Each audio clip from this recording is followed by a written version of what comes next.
everyone, it's Carol Williams with Williams Immigration, and we are back for another Monday morning edition of Beyond the Soundbite, where we talk about all things U.S. immigration. So the first thing I want to talk to you all about is the government shutdown. As you know, the U.S. federal government is still shut down. So the changes to that, I'll go through the changes first, and then we'll talk about the sort of things that are the same. But the big change is that last week EVerify was down. Now it's back up and running, even though they get money from Congress.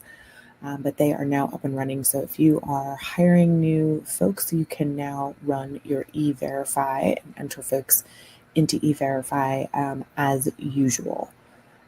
So that is the big change in terms of what's going on with immigration and the government shutdown. If you need an LCA, a prevailing wage, or you're waiting for your perm to be processed, the Department of Labor is still not doing any of those things because of the government shutdown. USCIS and Department of State through our consulates is still processing cases.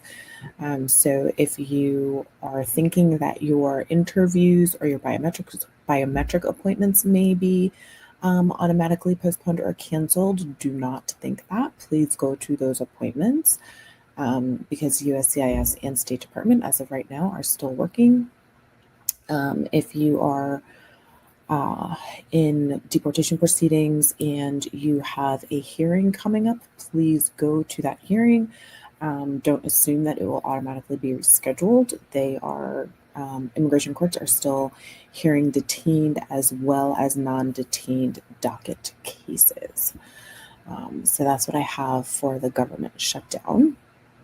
A reminder, as of October 29 this month, so later this month, in just a couple of weeks, USCIS will no longer accept paper payments for applications. So no checks, no money orders. They're only accepting electronic payments electronic payments.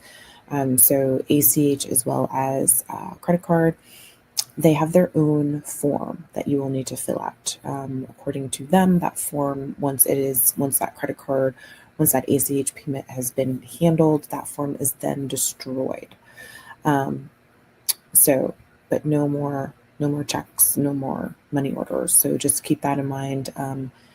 If you are an organization that handles a lot of filing fees, now is the time to figure out what that new process will be for your business. Lots of conversations have been happening about H-1s. So we're going to take them in pieces this morning. The $100,000 H-1B filing fee for those who are coming into the country, who have filed applications after September 21st. There has been a lawsuit filed. So we will see where that lawsuit goes. I will keep you up to date on that. But yes, there was a lawsuit that was filed against the $100,000 fee. USCIS, in response to the original proclamation issued a couple of weeks ago now, issued essentially a paragraph memo to clarify that same weekend on a Saturday, and then followed up with some FAQs. And while the FAQs are somewhat helpful and they do address some of the questions, they certainly do not address all of the questions. And that's really par for the course. When something new like this drops, especially when it drops quickly on the Friday night, and it's very general, very broad. We have a lot of questions. We have a lot of questions for, on behalf of our clients. We have a lot of questions when we read it.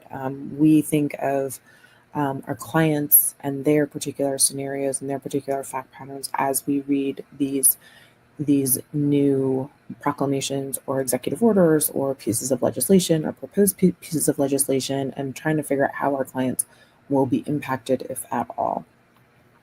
So USCIS doesn't do that. They do not deal with stakeholders in the same way that we do. So we still have a lot more questions. I am guessing that perhaps we're now going to be in a longer waiting pattern to get questions, or to get answers rather, to those questions because of the lawsuit.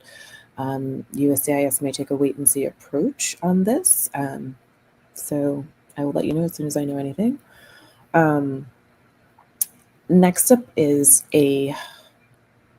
we're hearing rumblings that USCIS is going to announce more restrictions to the H-1B, potentially including sort of a weighted lottery, favoring higher salaries, favoring jobs with higher salaries.